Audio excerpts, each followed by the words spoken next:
श्रियकान्ताय कल्याणनिधये निधयेतिनाम् श्रीवेङ्कटनिवासाय श्रीनिवासाय मङ्गलम्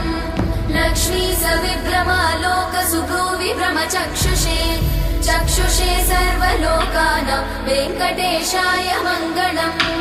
श्रीवेङ्कटाद्रिशृङ्गाग्रमङ्गलाभरणाग्रये मङ्गलानां निवासाय श्रीनिवासाय मङ्गलम्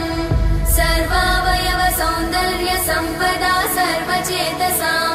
सदा सम्मोहनायास्तु वेङ्कटेशाय मङ्गलम् नित्याय निरवध्याय सत्यानन्दचिदात्मने सर्वान्तरात्मने श्रीमद् वेङ्कटेशाय मङ्गलम् स्वतः सर्वविदे सर्वशक्तये सर्वशेषिणे सुलभाय सुशीलाय वेङ्कटेशाय मङ्गलम्।